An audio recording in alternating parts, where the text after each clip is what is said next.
अभी तो लालसा लगी है, कहीं पर भी नौकरसी हो, कहीं पर भी दोपहर का खाना हो, खाली घोषणा करो, वहां भीड़ जगेगी। बाकी कोई भी काम हो वहां पर भीड़ नहीं होगी, बिल्कुल नहीं होगी। कितना भी अच्छा प्रवचन हो, कितनी भी अच्छी बातें हो, जहां खाना है नाश्ता है वहां जाएंगे। इसका मतलब हम खाने के लालचू हैं, हमको खाना पीना ही महत्वपूर्ण लग रहा है। प्रभु की बातें, प्रभु की चीजें, ज्ञान का मार्ग वो महत्वपूर्ण नहीं लग रहा है। और इसीलिए सबकी मानसिकता वैसी बनती जा रही है। समझो आपने जिरावला जाकर, संकेश्वर जाकर, पालिताना जाकर एक ओली करवाई और उस ओली में आपने सबको 1000 रुपए की प्रभावना दी, तो इसके बाद में हुबली से कोई भी आदमी अगर ओली करवाने के लिए बारगाम ले जाता है तो 1000 के नीचे देने का तो कोई मतलब ही नहीं है।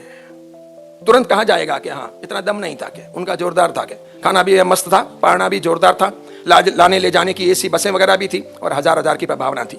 इन्होंने तो 500 की प्रभावना दी और इनकी बसें एसी नहीं थी। इन्होंने जो कमरे दिए थे उन्होंने तो हर कमरे में 3 जनों को ही उतारा था, इन्होंने 4-4 को ठूंस दिया था। कि समझ रहे हो, एक पत्रिका आपके हाथों में आती है और आप सोचने लग जाते हो कि वाह जोरदार अंजन साला का प्रतिष्ठा है। जितनी महंगी पत्रिका उतनी बड़ी अंजन साला का प्रतिष्ठा, ऐसा आप सोचोगे। जाके देखा है क्या? विधि विधान देखे हैं क्या? महाराज साहब को देखा है क्या? उनके विधि विधान देखे हैं क्या?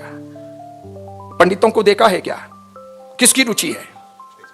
स्टेज प्रोग्राम की रुचि है, ठुमके लगाने हैं, किसी को प्रियमंदा दासी बनना है, किसी को ये बनना है, किसी को राजा रानी बनना है, अच्छे फोटो खिंचवाने हैं, उसके बड़े चढ़ावे बोलने हैं, उसका डेकोरेशन कर लेना है। फिर मंदिर के अंदर विधि विधान, उसमें कितने ट्रस्टी हाजिर हैं, कितने श्रावक श्राविका हाजिर हैं, क्या कर रहे हैं, किस प्रकार कर रहे हैं, रात्रि भोजन होता है कि नहीं होता है, कितने बजे चौका बंद करते हैं। यानी दिन को बना के रात को खाना, रात को बना के रात को खाना और रात को बना के दिन को खाना, तीनों को रात्रि भोजन कहा गया है जैन शास्त्रों में। धीरे धीरे ज्ञान का मार्ग एक तरफ रह गया। अब जो नए साधु साध्वी जी आ रहे हैं वो काफी अच्छा ज्ञान का मार्ग अपना रहे हैं, लेकिन सबको लोगों को आकर्षित करने के लिए नए नए कार्यक्रम लाने पड़ रहे हैं सबको बहुत। इसीलिए ज्यादातर मूर्ति पूजक संप्रदाय समुदाय पूरा का पूरा आयोजनों में लग गया है। आज ये कल वो, आज ये कल वो।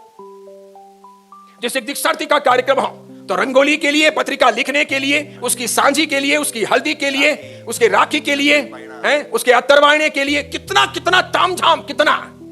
और उसके बाद में महाराज साहब के साथ में विहार में कितना, उनके योगक्षेम के लिए कितना कितना जाते हो, कितना संभालते हो, कितना उनके पास में रहते हो। बहुत कम सोचने जैसी बात है। अधिक तामझाम जब बढ़ जाता है तो मार्ग से भटक जाते हैं। तो दूसरे सारे समानांतर बहुत सारी परंपराएं अपने यहां पर खड़ी हो गई। अपने सिवाय भी दूसरी परंपराएं खड़ी हो चुकी है। वे बहुत आकर्षण कर रहे हैं और उनके आकर्षण में, उनकी सामान्य बातों में अपने लोग आकृष्ट हो रहे हैं, जा रहे हैं उस तरफ, बड़ी मात्रा में जा रहे हैं।